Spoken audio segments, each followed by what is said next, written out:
Hey, RetconRaider here, and welcome back to Warhammer 40k Rogue Trader. As today, we start with some quick follow-up with Cassie, who of course had quite a big day last time around. But then, after that, we set our sights on the next stop on our journey, which logically would be either Viavo 6 or Winterscale's realm. And I do have some thoughts there, but let's go ahead and knock this out first. It is so fortunate you have come. I admit I was seeking you out myself. After the events on Dargonus, it felt like an anthracite grey mantle had dropped on my shoulders. I spent a long time thinking about our very first meeting and what happened next. I cannot wait to shake off this dreary color. It was very naive of me to follow in the footsteps of the man who raised me in a gilded cage. And I was deaf to the needs of my own house. But you opened my eyes. As the future Novateur, I must gain wisdom to restore House Exsellsior to its former glory, no matter the cost. Thank you. It will be an honor to keep guiding your vessel through the Sea of Souls, for as long as the needs of our dynasties are aligned. Cassia touches the place where her atlas is implanted. Happy to help. Mind if I ask about that? You will hear no objection from me, Lord Captain. Cool. Glad to hear it. Let's start with the Starway Atlas. It would have been nice to know we had such an infamous and powerful relic on board my ship. I would never reveal this secret to an outsider, but you have come to my aid more than once already. The Starway Atlas is a sacred artifact of House Exsellsior. It helps our navigators chart a course through the warp. This crystal, the Atlas, has been inside me for as long as I can remember, giving me strength. But the others... I noticed the renegades in the palace were choked by ashen ghosts of despair when we met face to face. I swear the ghosts were reaching for their atlases. Cassia lowers her lashes and touches the plate over her heart.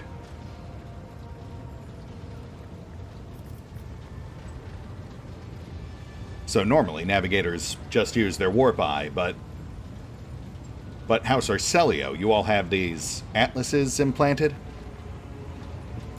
But my atlas is much more powerful than the others. It's the Atlas of Tisiphone herself.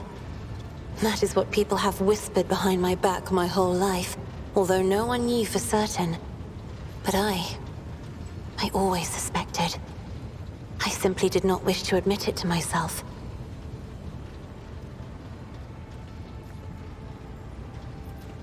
Right, well, I can definitely understand that. It does seem to come with a lot of baggage attached. Certain navigators in my house have tried to kill me more than once. But the tales of Tisiphone's brutality... I am beginning to wonder. What if they are all true? What if I will be a new tormentor to those who serve me? Her silver brows furrow in fury. Then she lets out a disconsolate sigh. Well, hey, the simple fact that you're acknowledging it's a possibility, and don't want to do that, is certainly a step in the right direction. I appreciate you sharing this with me.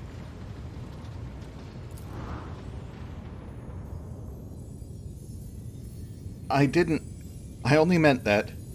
Your heart stutters, a searing heat envelops your shoulders, throat, and chest, and your brain grows foggy. The by now familiar influence of Cassia's powers is intoxicating your mind more than usual. I am at ease in your company. Cassia looks away, a subtle blush blooming on her pale cheeks. Guess they forgot to voice this one paragraph. Slightly awkward. Thank you for listening. Giving you a slight smile, Cassia nods and thanks.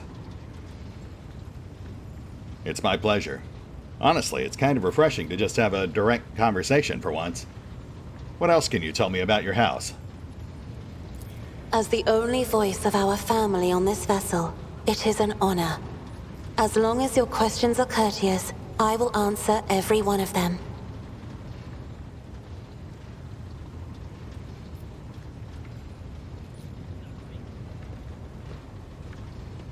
You hail from the Orselio prophecy system, right? Quite a portentous name, given your circumstances. You are shrewd indeed.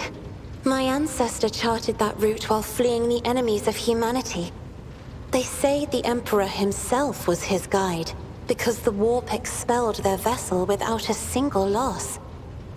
Unfortunately, the lips of those who relate this tale seep with disgusting green hubris. I think Colleen Orselio was simply a skilled navigator. Cassia adds the last part quietly, almost seeming hesitant. But obviously a lot's happened since then. House Orselio's carved quite a niche for itself out here in the Expanse. Oh, yes. The navigators of the house came to the Coronis Expanse fairly recently, a mere 208 years ago. Before that, our ancestors expanded the borders of humankind's dominion for the glory of the Emperor, blazing trails to different corners of the galaxy. Oh wow, that is actually relatively recent. Thank you, Cassie. By all means. So, hey, since you are feeling more comfortable with me these days, you think we might be able to actually discuss us? Right here? Are you sure? Cassia looks around, discomfited. Right, sorry, my bad. Not sure what I was thinking there. We will, of course, discuss it at your own pace. Of course. Let us turn from personal matters to more pressing concerns. Yeah, I hear that. I guess I'd better get back to the whole rogue trading thing. Lady Cass, always a pleasure. I have enjoyed your company. Thank you for the conversation. Not a problem. Honestly, that was shockingly quick. I really thought that was going to be like a 15 to 20 minute thing. Her companion banter definitely feels more compact than some of the others. Though I suppose to a certain extent that also just kind of reflects her own lack of experience. Combined, of course, with her sheltered, introverted nature. Alright, so today we've got two potential targets in sight. We've got Winterscale's Realm down here, and we've got Viabo 6 right over here, just 2 sectors out. So I think we'll head for Viabo 6 first, since that's just 2 jumps. As opposed to the seal, which could be hidden in any one of 3 different sectors, and it takes 2 jumps to even reach the closest of those. So yeah, we'll just knock out Viabo 6 first. I mean, obviously we'll get to it all eventually. Just gotta break it into bite-sized pieces, you know?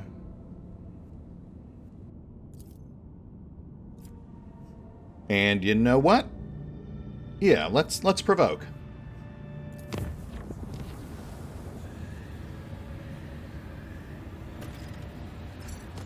Nice. The Lord Captain retires to his study to ponder what the future holds. A while later, his thoughts are interrupted by a timid knock on the door.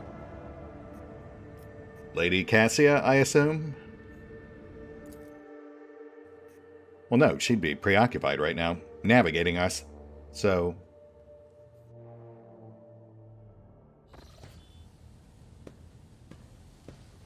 Uwe, of course.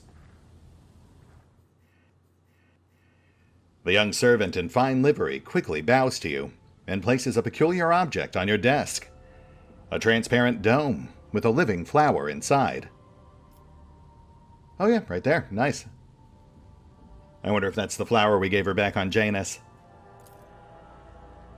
The servant gestures at the flower, and the Voxcaster built into his respiratory system lets out a crackle of static. I was instructed to deliver this gift to the Lord Captain only.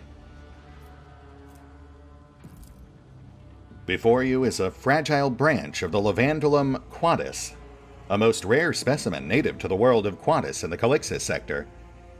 Covered in tiny blooms the color of a purple sky, the plant has been carefully sealed inside a dome, alongside with mineral fertilizer modified by the Magos biologists, which will sustain it for many years. So not the one we gave her on Janus. You have, of course, already met the servant who delivered this gift. He is Lady Cassia's personal valet. At least you know the identity of the sender.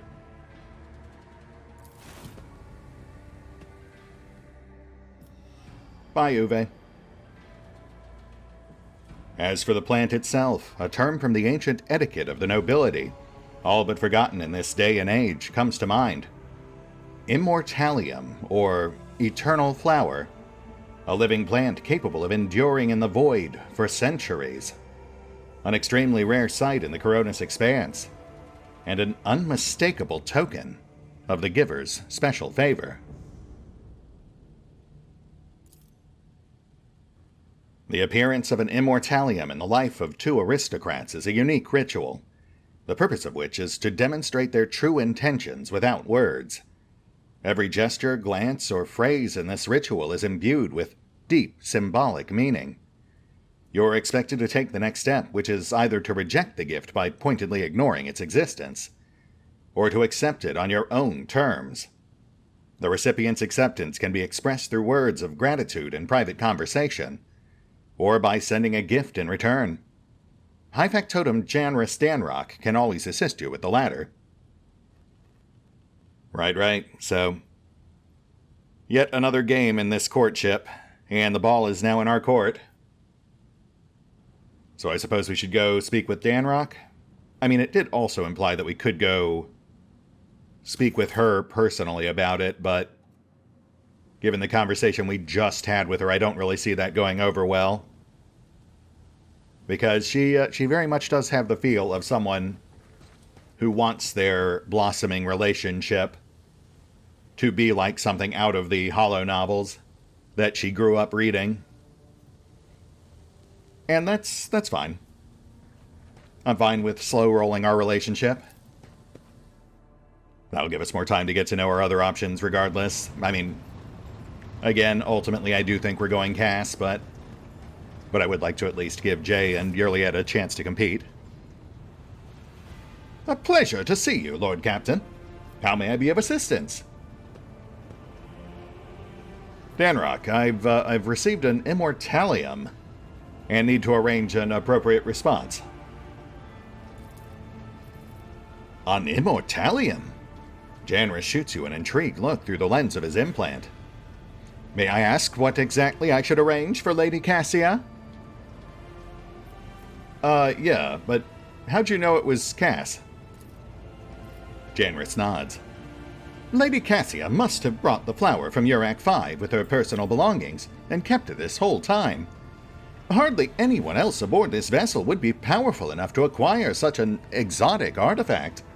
Aside from you, of course.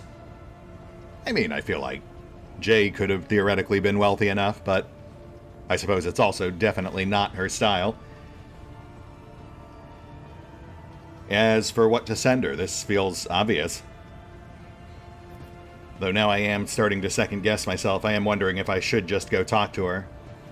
But like she literally just told us how uncomfortable she was talking about our private relationship.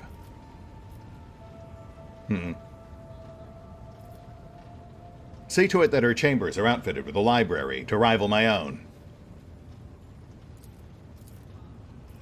Your will be done, your lordship. Give me some time, and I will make sure your order is carried out to the letter.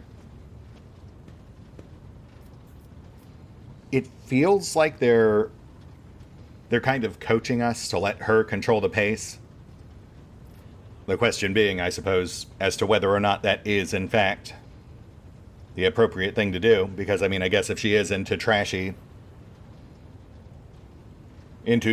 romance holo novels, she may very well be waiting for us to become more aggressive and sweep her off her feet. Though I suppose if that were the case, she would have dropped some hints. She hasn't exactly been super subtle about how she wants us to do this.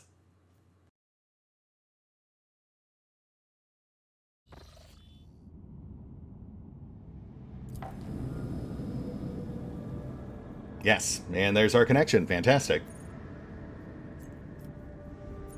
So we have a direct shot at Viabo 6. Though I suppose we should also take care of this while we're up here. We'll clear this whole cluster before we turn our sights towards other things. Oh, but we did see some colony stuff pop right before Uwe walked in. Let's give that a quick peek. Troubling news arrived from Janus, your lordship. While digging an irrigation ditch, the workers found a xeno-obelisk made of unknown material. It was delivered to a laboratorium and subjected to a number of tests, one of which caused a reaction. The obelisk generated a low-frequency vibration, and the events that followed were catastrophic. A series of anomalies were recorded in the Epsilon II Majoris region. It is almost like Janus itself is fighting us there. Many logistical chains have been disrupted. The only people who visit the uncontrolled territory are the wretches fleeing deeper into the region in greater and greater numbers. The observers report strange fires in the sky at night, completely imperceptible to the augurs. Excuse me, Ellie. You can hear me from over there. You don't have to be right in my face. The Chem Princes are hastily summoning militias and getting ready to start a purifying crusade. They await your lordship's blessing. Yeah, I'm going to need significantly more details. What exactly is going on down there? The vegetation demonstrated a remarkable ability for wild growth. It took the plants only 2 days to overrun the agri-complexes in the region. Extinct species of local megafauna have been spotted in the newly formed jungle, aggressive and acting in unnatural cohesion. And you said the wretches are involved in this somehow? We do not know. It is as if they all received a signal telling them to abandon their work and rush deep into the afflicted territory. Thanks to your decree protecting the wretch populace, nobody attempted to detain them. As a result, almost 1,000 new specimens have infested the region. I mean, I feel like that's not what I ordered, but I guess we are technically playing like a galaxy-spanning game of telephone here. Any thoughts, people? Yurliad, I'm looking in your direction. The nature of Janus is rising up. It is a lucky coincidence that Janus harbors specialists who are not only experts on controlling life, but on destroying it as well. Even though reports from the Magos biologist Capella bear no mention of the storage of weapons of mass destruction, I have no doubt that they do possess some. They always have some lying around. I see no reason not to let them use them against this, whatever it is. I feel like that might be a bit heavy-handed, but noted. Deployment of fortified research stations in the affected sectors is recommended. The benefit of gathering more information justifies the increased casualty rate among personnel. The sickly creatures know more about this pestilent growth than we do. Something we must amend quickly. We should catch some mutants and force them to cooperate. That way we can learn what it is that we're dealing with. Okay, so mortally wound the planet, torture some mutants who probably don't know anything, or observe and research. Gosh, I wonder which one we should go with. Also, I am flabbergasted that Yurliet had nothing to say about this. That really does feel like a pretty glaring oversight. I mean, ultimately I do feel like this is probably the living planet, quote-unquote. overcompensating after the removal of the chaos infestation. So I don't think trying to actively fight back against it is actually going to improve it. I think that would actually make things worse. Though we can see our rewards, apparently, so I guess I should glance over those. Ultimately, I am leaning research, but we should at least see what this stuff does.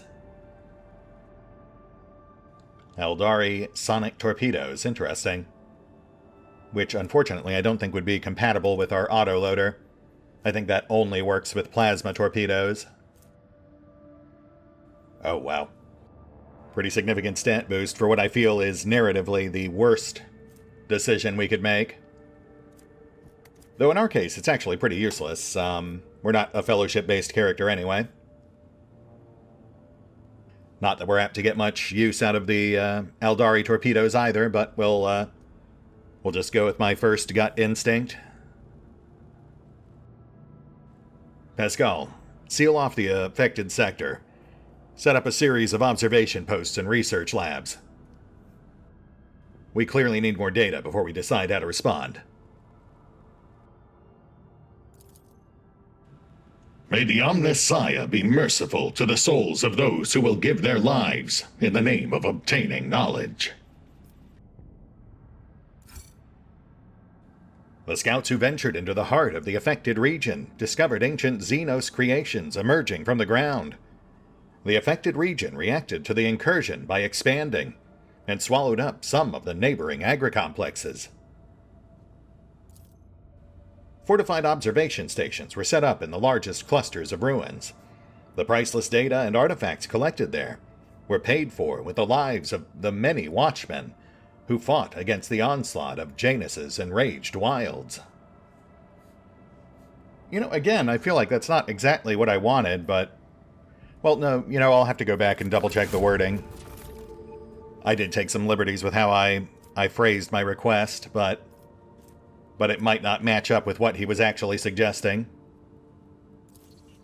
That said, I think still preferable to torturing wretches or going full-blown Agent Orange. But time will tell. And yeah, we're pretty much done here for now, at least until we round up a few more resources to play with.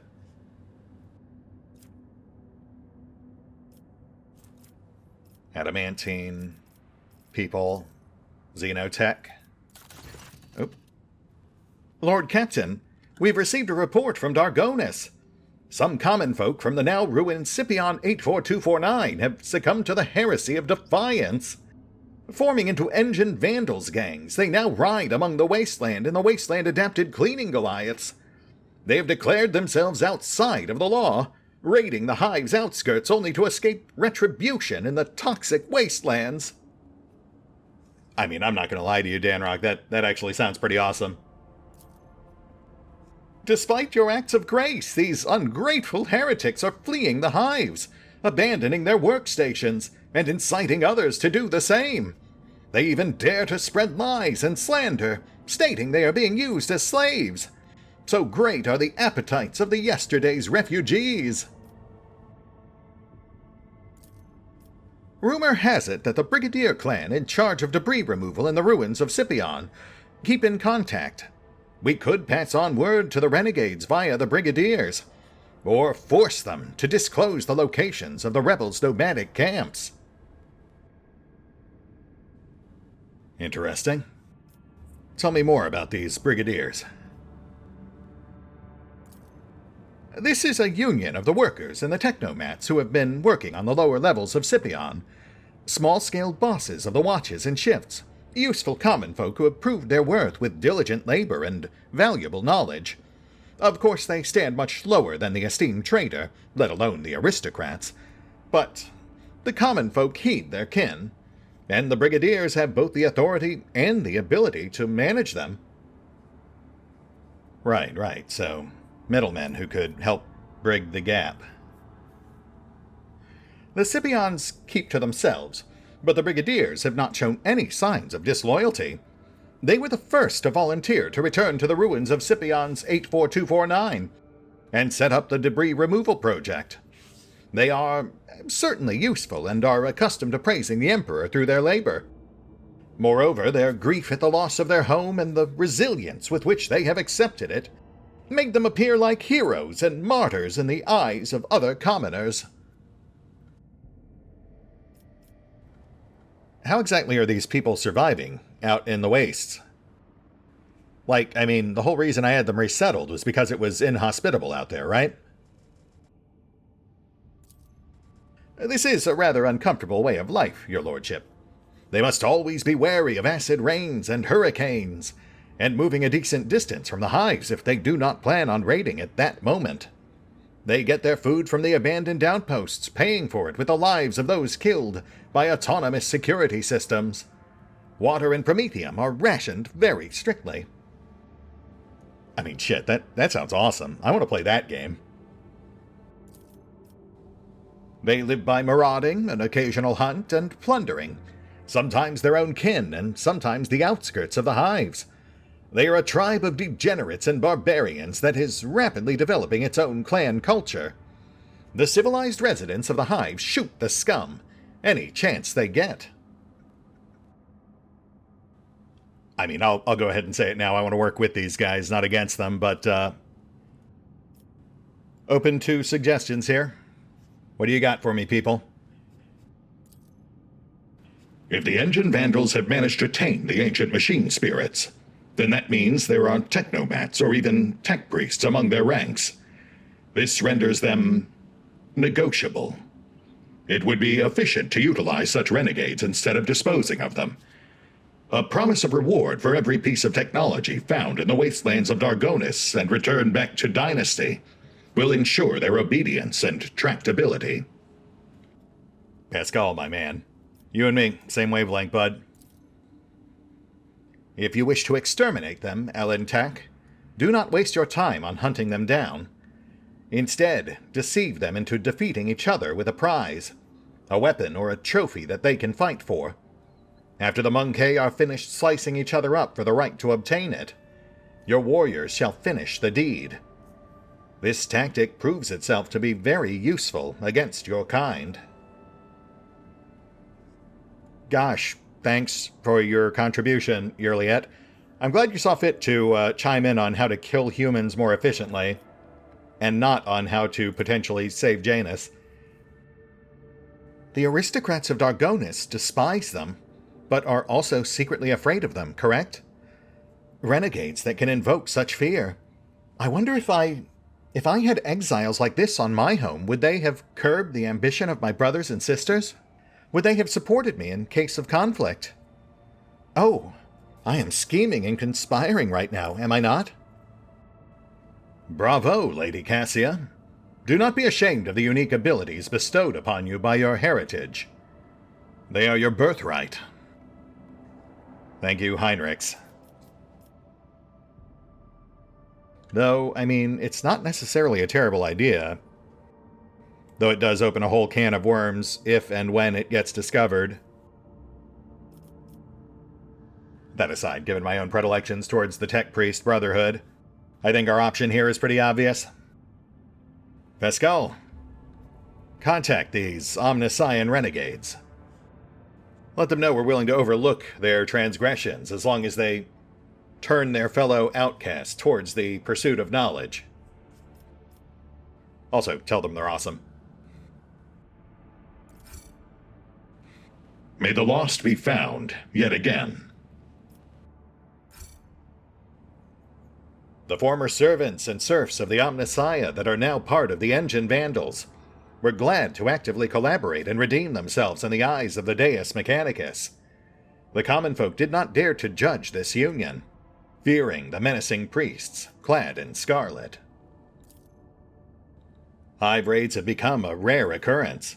The expeditions are returning from the wastelands with relics that had once been lost to the vast plains, which make their way into the dynasty's vault via the Brigadier clan. Oh right, I forgot to check the actual mechanical effects. But honestly, I'm just fine with this particular outcome. And the fleet has arrived. So we now get a huge boost to our Imperial Navy rep. a Protectorate-wide security bump, and our new escort ship, plus access to an assortment of new projects. Profits for water. Trade away water rights to the guilds. Grants access to upgraded frag grenades.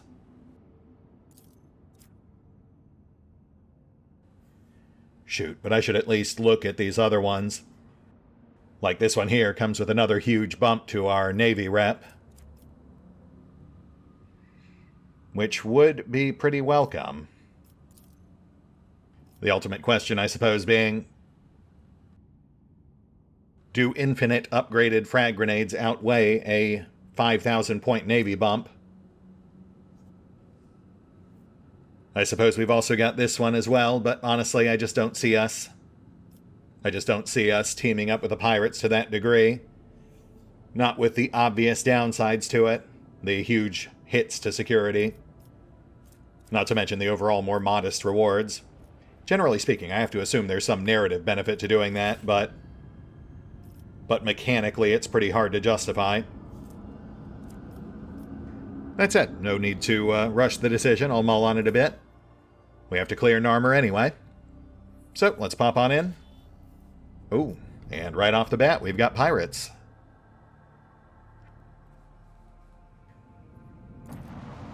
Yeah, you know what? Let's take them out first. I could use some ship combat. Flex those new parts we just got. Yeah, we just got 5,000 reps, so hold on a sec. Let me run by Danrock real quick. We'll see what else we unlocked.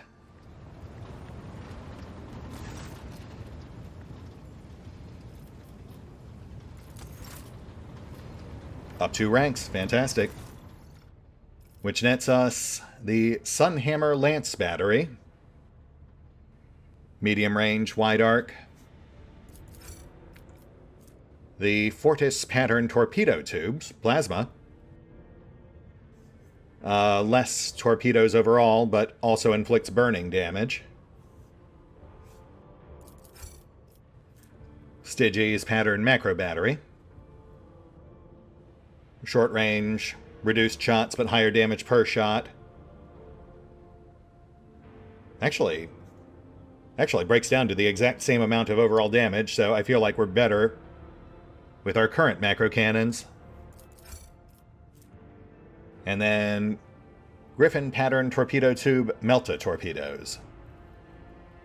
Massive damage per warhead compared to our current plasma, but again, sadly not compatible with our autoloader, which does very specifically specify plasma. So honestly, while I do see some interesting things here, I don't really see anything that's all that great. At least, nothing that feels like a solid upgrade for our current setup. Give me a sec. I'll shuffle some things around, see what I can come up with. And we're back. Okay, so here's the deal. I want to at least try the Melta torpedoes. They are not autoloader compatible, so instead we're doubling up on front torpedo mounts. Not sure it'll actually work, but I want to at least give it a shot. And then failing that, we'll just switch off to this Wasteland Generator instead, which is autoloader compatible. And then aside from that, we're mostly the same. I did swap out the engine. This one's slightly slower, but also more maneuverable. Though that is more or less a net upgrade, because removing the autoloader increased our speed by 1. So no actual change to speed, but we do get better maneuverability.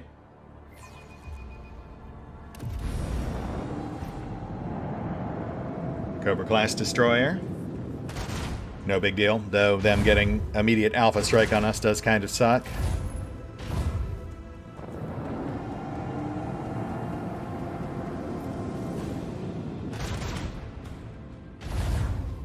Yeah, they're gonna... That's essentially a battle tax. That's unfortunate. Oh, and there's our escort, the Sword-class frigate. That's fun.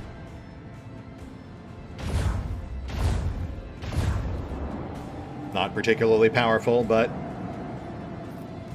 As long as it can take some pressure off us, it's well worth the investment. Alright, so first things first, let's clear this guy on our right. Should be an easy kill.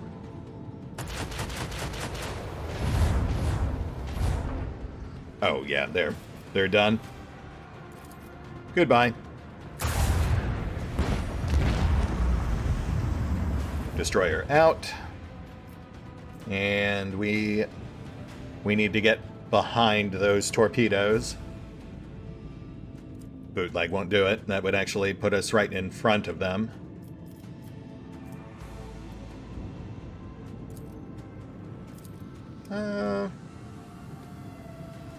Yeah, I guess that works. We can strafe on right. Tag them with our left guns. Our port side guns. Then drop 2 salvos, which should hopefully be able to hook around and destroy Cobra 2. I mean, if we can drop double salvos, then that is just as good as having a single salvo with the autoloader. Oof, barely got through those shields, but we're out of their arc.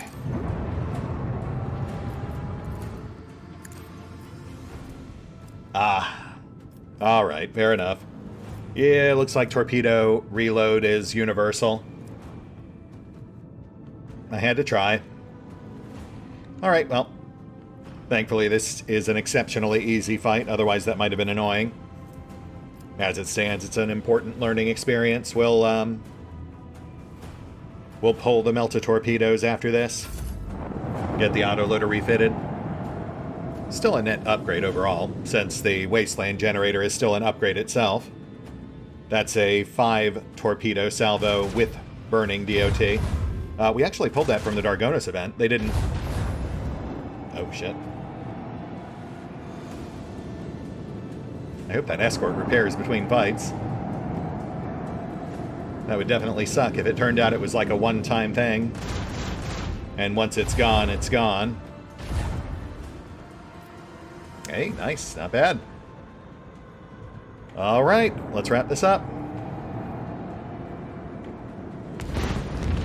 Oh, man. One-shotted.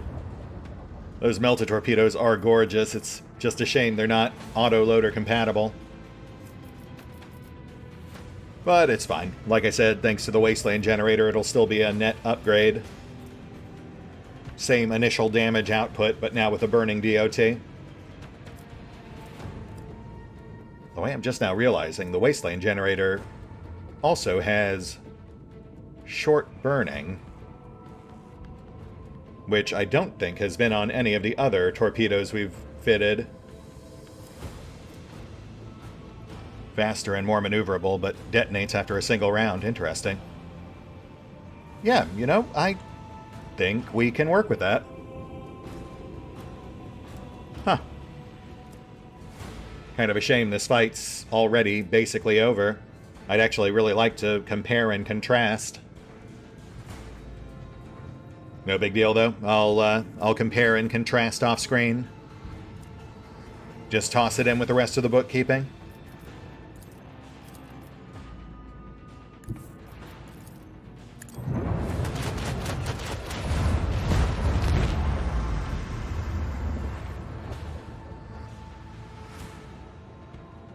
And we're good.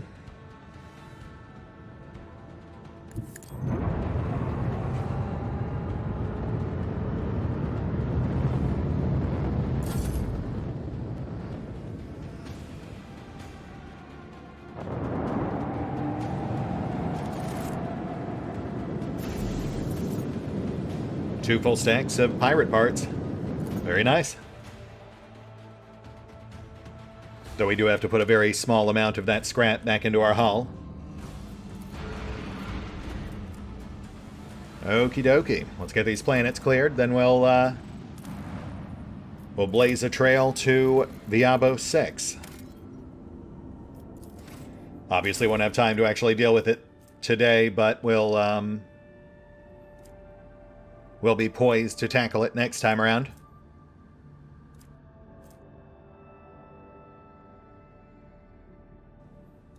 Sorry, just mulling on net changes.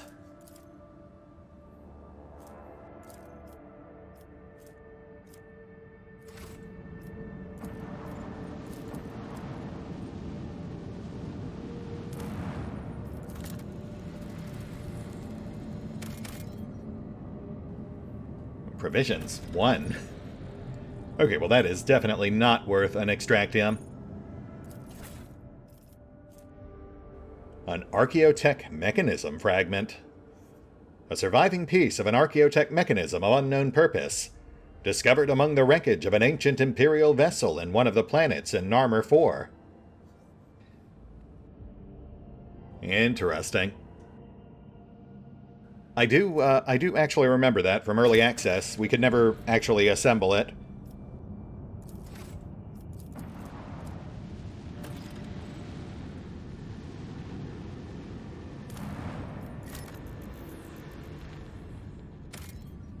Phlogiston, yes, please, we will immediately take that.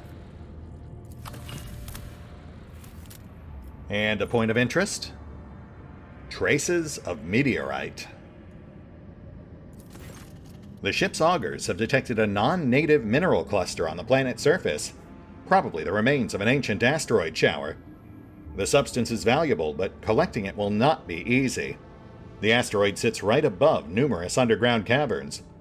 The ancient tunnels and vaults are incredibly unstable, and would likely not bear the weight of a large group of humans, let alone a shuttle. Oh, well, that's fine. The crew's expertise made it possible to collect the mineral without disturbing the ancient caverns, which grants unspecified amount of plasteel? I mean, I'd prefer to make a more informed decision, but, oh, there we go. 5 plasteel. Yeah, that's, I'd say that's just on the cusp of being worth it. We'll take it.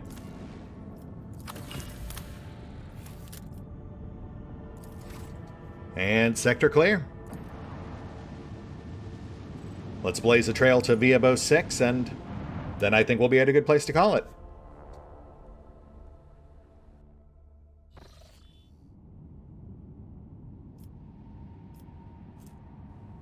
Actually, let me go ahead and cash in those pirate parts real quick.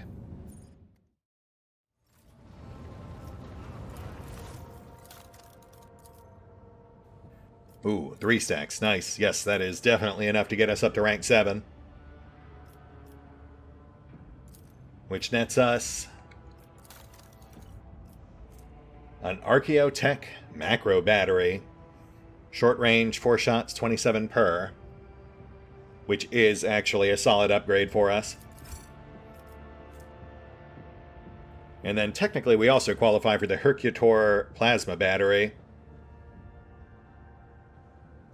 which is also a pretty notable upgrade. Unfortunately, that one is beyond our current profit factor.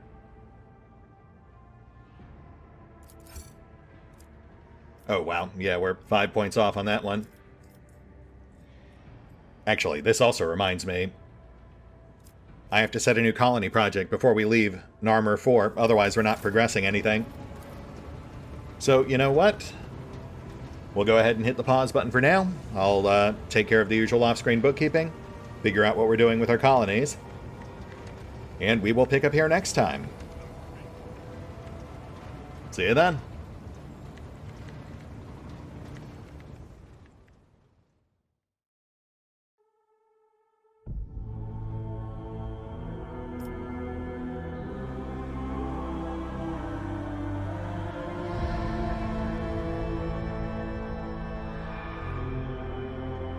Oh, and special thanks to the Raiders, the fine folks who help make these videos possible, including but not limited to Eerie V23, Revenant, Alois, CrowkingLoR, Dragon Matrix 7, Drakiith, EgonAlter, Exsellsior, Gottlieb, James Trimmier, Kazorm, Mark Giemza, Nathan Welch Jr., OverlordPherom, RandomPassrby, RobbyB, Tomasz Piątkowski, Triphoppenskip, and Valinrook. Thanks for your support, guys. That said, if you'd also like to help support the channel, then feel free to push the buttons that do the things. Trust me, it does make a difference. Or you could even check out the PayPal, the Patreon, the Nexus GG, or the YouTube memberships. Links are in the description. Right here? Are you sure?